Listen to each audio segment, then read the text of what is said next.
পশ্চিমবঙ্গের মুখ্যমন্ত্রীদের কার্যকালের মেয়াদ অনুসারে পর্যায়ক্রম বিন্যস্ত করলে দেখা যায় পশ্চিমবঙ্গের সর্বাধিক দীর্ঘমেয়াদী মুখ্যমন্ত্রী জ্যোতি বসু।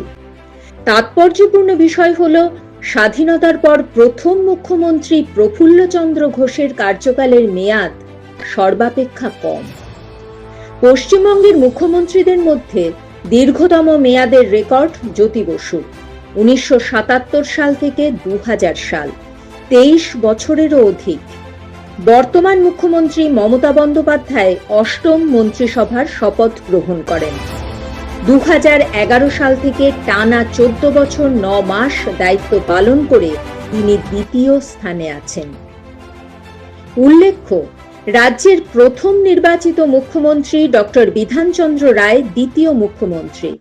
1948 সাল থেকে 1962 সাল তিনি ছিলেন তৃতীয় দীর্ঘমেয়াদী মুখ্যমন্ত্রী। এরপর বুদ্ধদেব ভট্টাচার্য 2000 সাল থেকে 2011 সাল, 10 বছরেরও বেশি ছিলেন।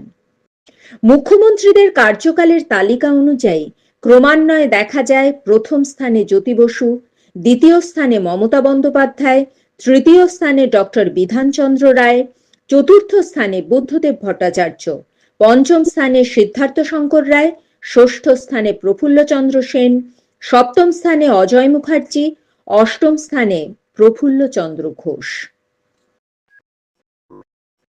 প্রথম মুখ্যমন্ত্রী জ্যোতি বসু, সিপিআইএম দলের বামপন্থী সদস্য। 21শে জুন 1977 সাল থেকে 5ই নভেম্বর 2000 সাল, 23 বছরেরও বেশি মুখ্যমন্ত্রী থাকাকালীন রাজ্যের ত্রিস্তরীয় পঞ্চায়েত ব্যবস্থার প্রচলন ও বর্গাদার প্রথার সূচনা হয়। সেই সঙ্গে প্রাথমিক বিভাগে ইংরেজি তুলে দেওয়ার মতন বিতর্কিত সিদ্ধান্ত গৃহীত হয়। এখনো পর্যন্ত রাজ্যে মুখ্যমন্ত্রীর আসনে থাকা কার্যকালের ভিত্তিতে প্রথম স্থানে আছেন তিনি। দ্বিতীয় যে নামটি আসে তিনি পশ্চিমবঙ্গের অষ্টম মুখ্যমন্ত্রী মমতা বন্দ্যোপাধ্যায়, অল ইন্ডিয়া তৃণমূল কংগ্রেসের সভানেত্রী।